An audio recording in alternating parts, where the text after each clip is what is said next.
Mas hoje, eu fui movido pelo Espírito, né? Semana pensando sobre um assunto a ser ministrado, e o Senhor ministrou muito na minha vida, a partir da experiência de Elias. E eu queria falar com você, não só sobre Elias, mas sobre uma crise que Elias viveu. E olhando para a vida de Elias, eu me lembrei que muitos homens na Bíblia passaram por crises. Por exemplo, quando nós olhamos para a história de Moisés, Moisés viveu uma crise, ele teve que fugir do Egito, teve que ser exilado fora do Egito, viveu muitos anos fora.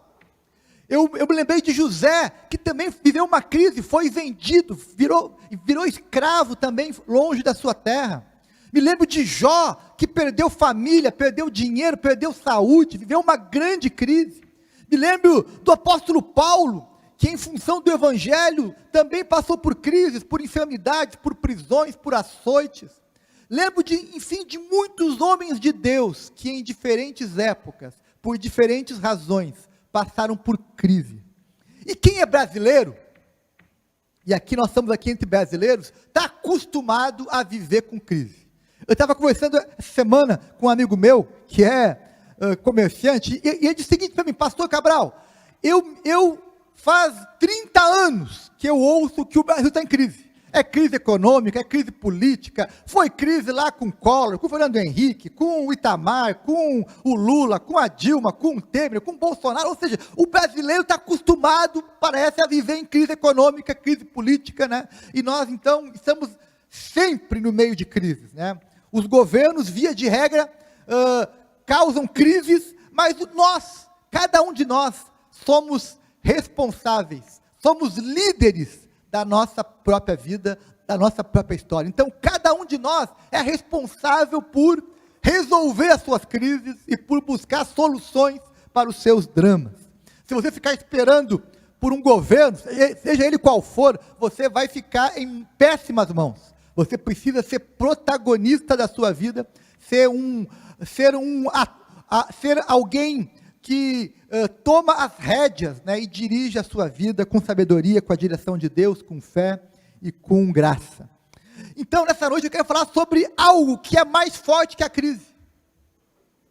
Quero falar de um poder que é mais forte que qualquer poder econômico, poder militar, poder partidário, político, que é o poder de Deus. E eu quero mostrar para você como Deus agiu com Elias.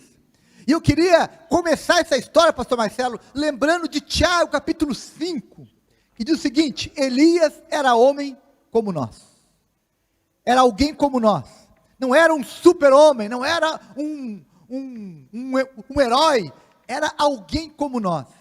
Por isso que aquilo que ele viveu é muito semelhante ao que nós também passamos. Então, eu queria convidar você a abrir a sua Bíblia, deixar ela aberta, em 1 Reis, capítulo 19, e nós vamos ler esse texto. Para você entender um pouco esse texto, é importante que você compreenda o que aconteceu no capítulo 18.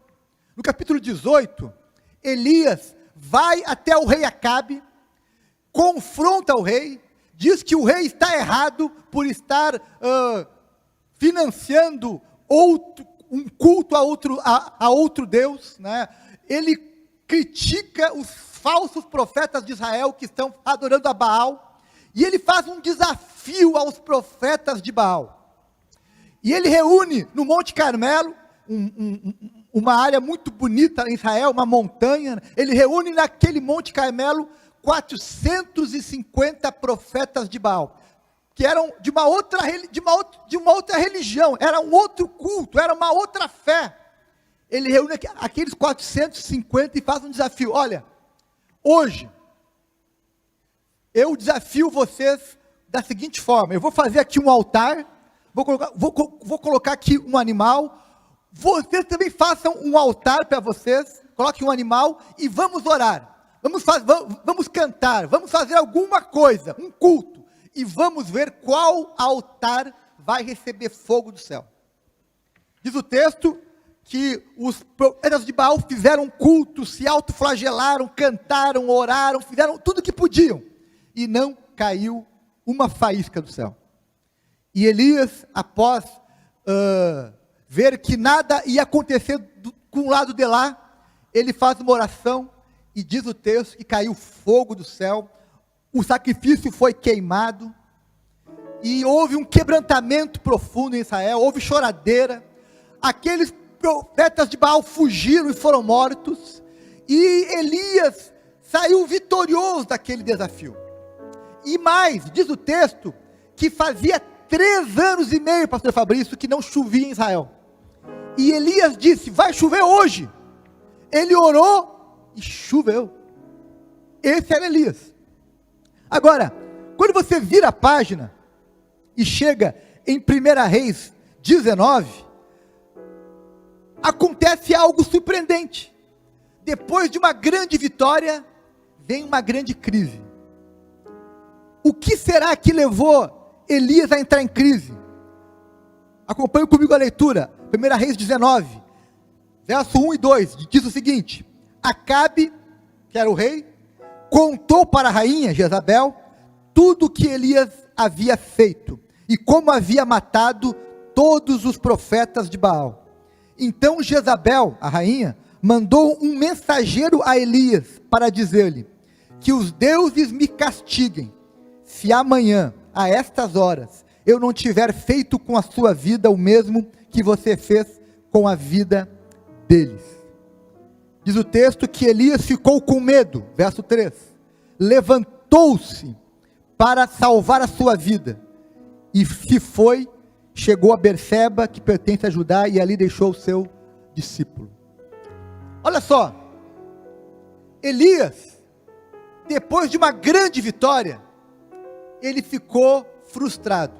Eu imagino, Paulo Venier, o seguinte, que Elias pensou o seguinte: bem, depois de tudo que eu fiz ontem, depois de tudo que Deus fez, queimando o altar, mandando chuva, caiu fogo do céu, teve milagre, teve quebrantamento, teve choradeira, o rei e a rainha vão se converter, o rei vai se arrepender dos seus pecados, a rainha vai me agradecer pelo que eu fiz. Mas sabe o que acontece? No dia seguinte, o rei e a rainha dizem, nós vamos matar Elias agora.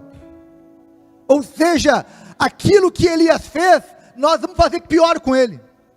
Ou seja, Elias esperava que algo acontecesse que não aconteceu, e por isso Elias ficou com medo, e disse, bem, eu não consigo, o que mais eu posso fazer para mudar Israel?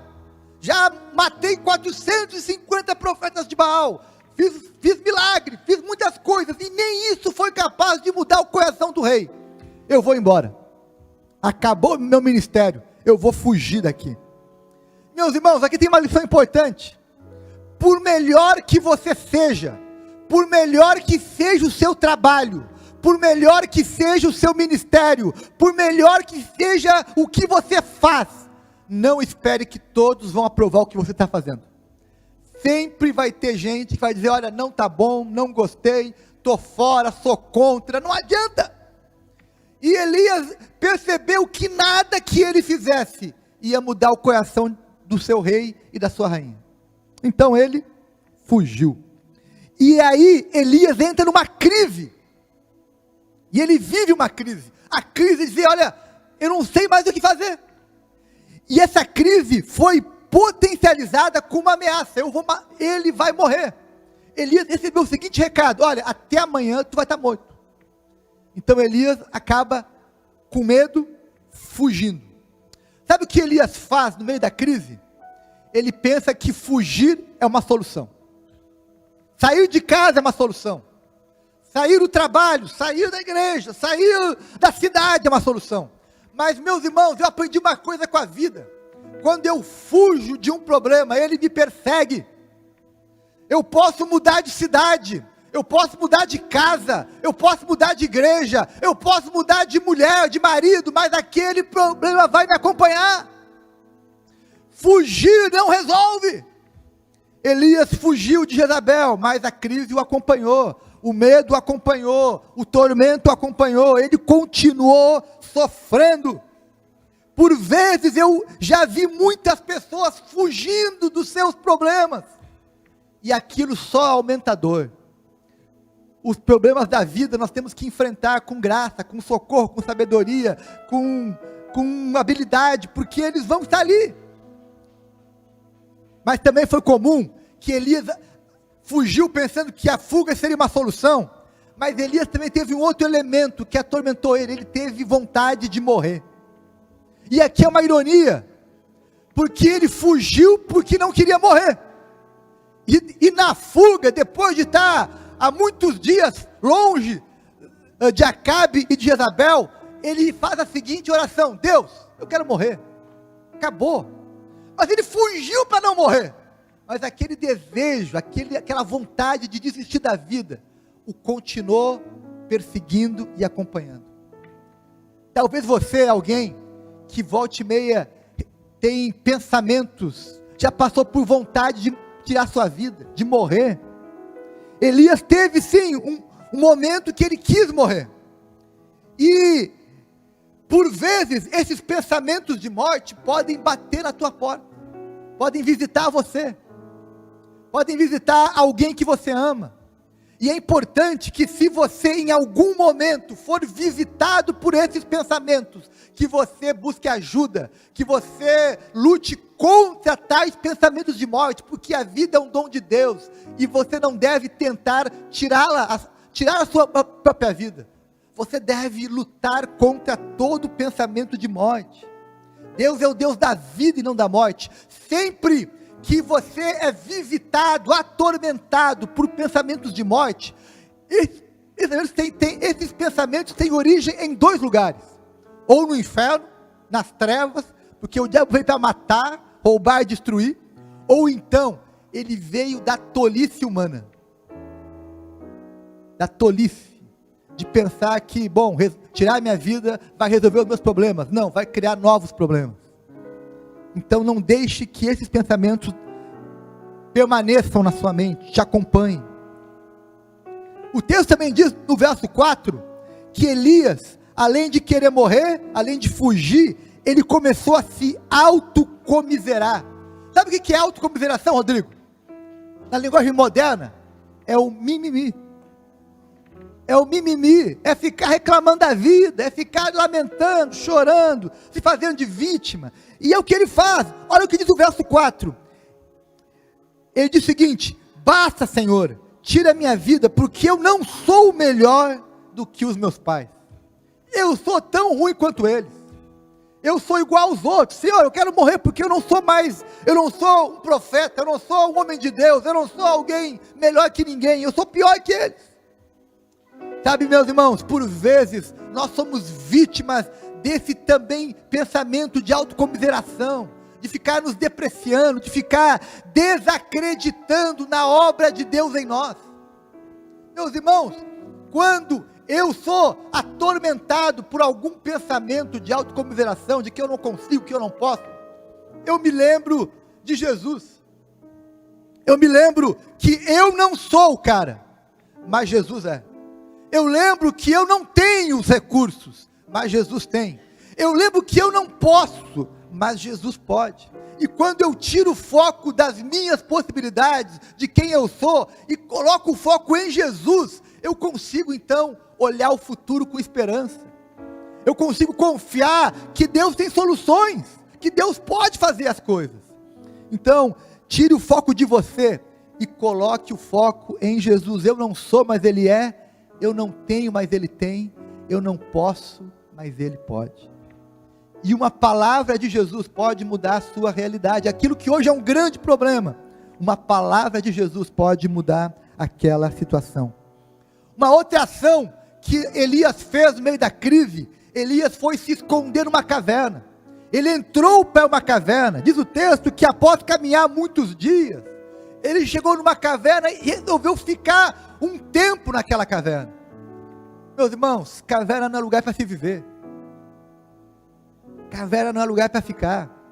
A caverna é uma boa metáfora de muitas coisas. Por vezes nós ficamos nos escondendo em alguns lugares, tentamos nos refugiar em alguns cantos. Por vezes o seu quarto vira uma caverna, por vezes o teu trabalho vira uma caverna, por vezes você se esconde de algumas coisas e aquilo vira uma caverna. mas a caverna não era o lugar que Elias devia ficar. Tanto é que Deus mandou ele sair da caverna. Disse: sai da caverna, vem para a luz, vem para a montanha, sai daí, Elias, sai daí. Talvez hoje você precise sair de uma caverna também. Quem sabe você está se escondendo em alguma caverna, mas Deus vai te encontrar onde você estiver, meu irmão. Ele te vê onde você está. E Elias também, além de fugir, além de se autocomiserar, de pensar em morrer, de ir para uma caverna, ele também pensou que o seu ministério tinha acabado. Acabou. Verso 14, né, ele fala o seguinte, olha o que Elias fala no verso 14. Tenho sido muito zeloso pelo Senhor Deus dos exércitos, porque os filhos de Israel deixaram a tua aliança, derrubaram os teus altares e mataram os teus profetas. Só fiquei eu, e eles estão querendo tirar a minha vida.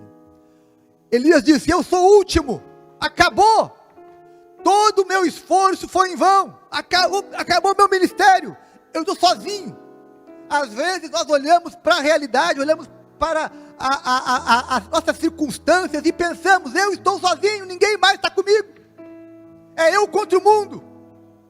Os que pensavam como eu já perderam, já morreram, eu fiquei sozinho agora. Elias pensou que tinha acabado seu ministério, mas a boa mensagem, Deus foi procurar Elias para dizer: meu filho, não acabou ainda, não acabou. Quando você pensa que acabou, Deus diz: eu tenho para você um novo começo, eu tenho para você um novo ciclo, um novo tempo. A história não chegou ao fim ainda, meu irmão. Creia nisso, a história não acabou. E Elias então ouviu essa mensagem, ouviu a seguinte mensagem: Elias, você não está sozinho, eu tenho ainda 7.000 homens que me amam em Israel, e mais, volte, eu tenho trabalho para você. Eu me lembro que ao longo da minha vida, eu já tive pensamentos que havia acabado alguma coisa, e Deus sempre me lembrou que não era o fim. Eu já tive momentos que eu achei que eu não ia conseguir mais, que eu ia parar, mas o Senhor nos chama e diz: meu filho, não é o fim. Há um ditado popular que diz: olha, o jogo só acaba quando o juiz apita, né? Quem é do mundo do esporte sabe quantos jogos foram modificados no último segundo, no último instante. Já teve muito jogo que no último segundo mudou o resultado. Por isso, não entregue os pontos antes de acabar. Confie que o jogo ainda não terminou. Um dos esportes que eu mais gosto de assistir é o basquete, porque o basquete nos últimos segundos pode acontecer muitas reviravoltas, e só termina realmente quando o juiz apita. Agora, o que Deus faz? E aqui está a lição mais importante. Nós vimos o que Elias fez, né? E o que Elias fez é muito semelhante ao que você e eu fazemos em algum momento de crise, né? Nos escondermos, ficarmos com medo, ficar nos autocomiserando, ficar nos vitimizando, achar que acabou o ministério, achar que estamos sozinhos, enfim. Mas o importante é observar o que Deus faz com Elias no meio da crise, porque a crise de Elias também pode ser a sua crise, a minha crise. E olha como Deus age no meio da crise de Elias. Primeiro, Deus não abandona Elias, mesmo Elias estando errado. Elias estava cheio de pensamentos errados sobre si mesmo. Elias estava se achando o pior dos piores, estava com a perspectiva errada, e mesmo estando errado, Deus não desistiu dele. Deus não o amaldiçoou, não o esqueceu, não o mandou embora, não esqueceu dele. Pelo contrário, Deus vai atrás de Elias. Primeiro, no verso 5, diz o texto que Deus mandou um anjo levar alimento para Elias. Elias saiu correndo. Verso 5 diz o seguinte, olha só, assim, verso 5, deitou-se e dormiu debaixo de uma árvore, e eis que um anjo tocou-lhe e lhe disse: levante-se e coma. Elias olhou e viu perto de sua cabeça um pão assado sobre pedras em brasa e um jarro de água. Comeu, bebeu e voltou a dormir. Olha só, no meio da crise, Deus manda um anjo levar comida para Elias. Coisa boa, quando nós estamos em desespero, em aflição, e alguém aparece, trazendo auxílio. Eu já fui abençoado por alguns anjos assim. Já tive na minha vida, por vezes, um anjo que apareceu trazendo auxílio, quando eu mais precisava. Por vezes, a gente recebe um WhatsApp do céu. Já recebeu uma mensagem do céu? Chegou uma mensagem com uma notícia, com uma informação, com uma solução para uma situação que estava te atormentando. Eu digo, é o WhatsApp do céu. Ou então uma ligação do céu. Alguém te liga trazendo uma resposta, uma solução para um problema grave. Por vezes, no meio da crise, Deus levanta um anjo, que por vezes vem disfarçado de amigo, de parente, de irmão, enfim, de alguém, que Deus coloca em nosso caminho, para dizer, olha, eu estou com você, eu vim te trazer pão, eu vim te trazer cuidado, eu vim mostrar que Deus não esqueceu de você. Então, essa é uma lição importante. Deus envia pessoas, mensageiros, anjos, para nos ajudar no meio da crise. Talvez no meio da sua crise, Deus está enviando pessoas, anjos, para te ajudarem. Deus está enviando provisão, providência, para ajudar você no meio da crise. O texto também diz, no verso 11, olha, aqui é muito especial, Elias está escondido no meio da caverna. Está ali, escondido na caverna. E olha o que acontece, verso 11. Então foi-lhe dito, saia da caverna e fique diante do Senhor no monte. Interessante que Deus diz o seguinte para Elias, Elias, sai da caverna e vai para a montanha, vem para o monte, sai da caverna, pare de se esconder, Elias, e vem para o monte. Deus tira Elias do anonimato, tira Elias do esconderijo, e o coloca num local elevado. Por vezes, meus irmãos, nós temos que ser puxados, e às vezes Deus usa de muitos meios, para nos tirar de dentro da caverna. A caverna não é o lugar para você ficar, saia da caverna. E diz o texto, no verso 12, que quando Deus tirou Elias da caverna, disse, vai para o monte, e no monte, olha como Deus se revela para Elias, verso 12, diz assim o texto, depois, diz assim, saia e fique diante do Senhor no monte, eis que o Senhor estava passando, e um grande e forte vento passou pelo meio dos montes, e quebrava rochas diante do Senhor, mas o Senhor não estava naquele vento forte. Depois do vento houve um terremoto, mas o Senhor não estava no terremoto. Depois do terremoto veio fogo, mas o Senhor não estava no fogo. E depois do fogo veio o som de uma brisa suave. Meus irmãos, no meio da crise, Elias não precisava de fogo, não precisava de um vendaval, Elias precisava de um mimo, de um abraço, de um toque do Senhor. E diz o texto que Deus envia uma brisa suave. Ei, eu tenho orado para que Deus mande brisa suave na sua vida. Que a brisa suave de Deus entre na sua casa, entre no seu trabalho, entre na sua vida. Que você sinta-se encontrado pelo Senhor. Às vezes sim, nós queremos agitação, terremoto, queremos vento forte, mas por vezes, pastor Marcelo, nós precisamos apenas de uma brisa suave, um sussurro, um sopro, um vento, trazendo paz, trazendo alívio, trazendo socorro. E no verso 15 e 16, Deus diz o seguinte para Elias, Elias, acabou a folga, acabou a crise, Elias, você tem trabalho para fazer. Verso 15, diz assim o texto, olha só, então o Senhor disse a Elias, vá volte pelo mesmo caminho para o deserto de Damasco. Chegando lá, unja Azael como rei da Síria, unja também Jeú, filho de Ninfe, como rei em Israel, e Eliseu como profeta. Deus renova o chamado profético de Elias, dizendo: Elias, tu vai continuar ungindo reis, tu vai continuar levantando outros profetas, o trabalho não acabou ainda, Elias. Não te preocupa com Acabe, não te preocupa com Jezabel, você tem muito a fazer ainda.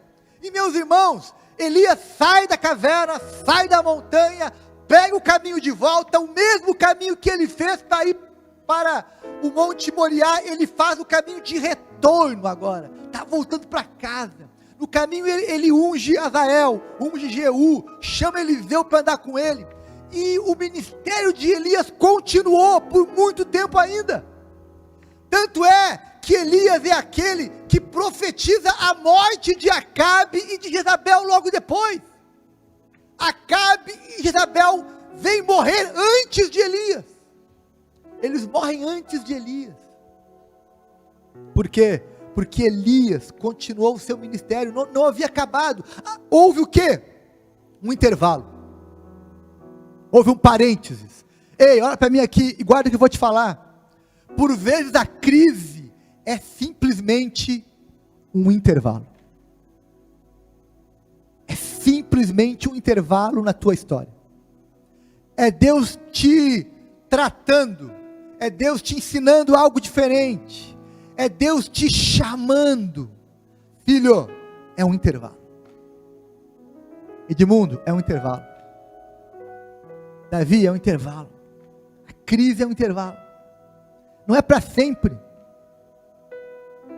Mesmo o Brasil com tantos problemas políticos e econômicos que tem já há muitos anos, volta e meia vem um tempo de sossego, volta e meia tem um intervalo de paz, e nós, meus irmãos, seguimos a vida.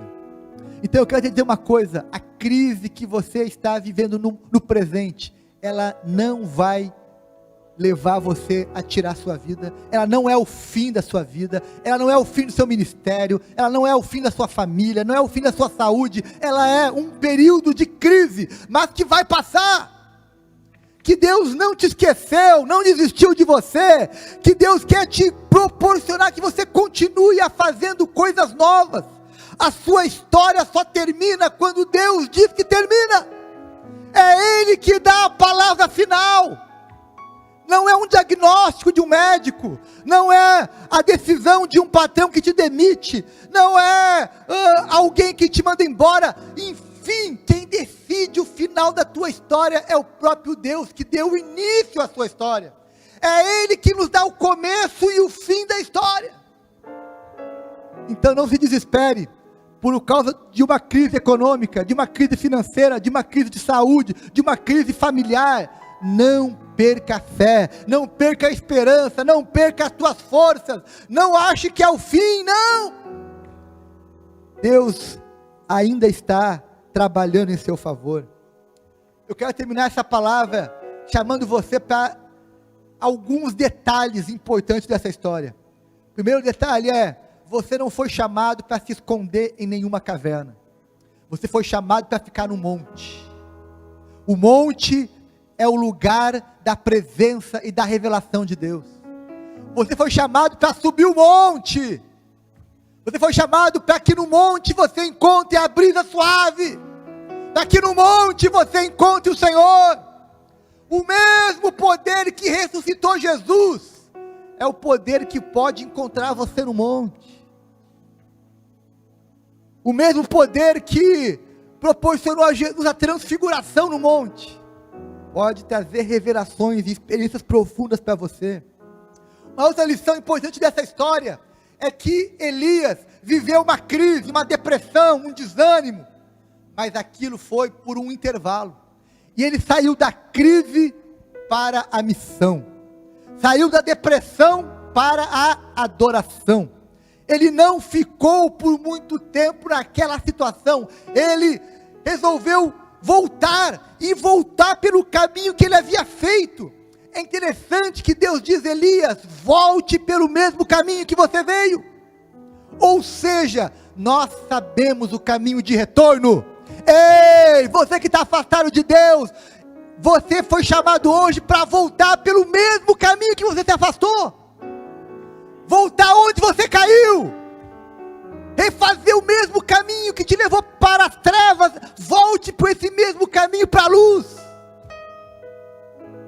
Elias voltou pelo mesmo caminho. Uma outra lição importante, que esse texto também nos diz, eu quero terminar com essa lembrança, que foi a mesma que eu comecei, que está lá em Tiago capítulo 5, verso 17.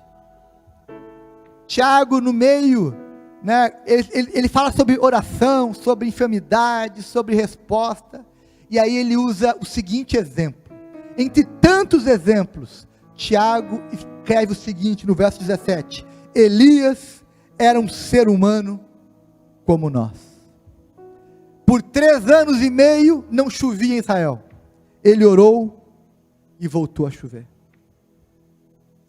Meus irmãos, eu quero desafiar você a orar por coisas grandes.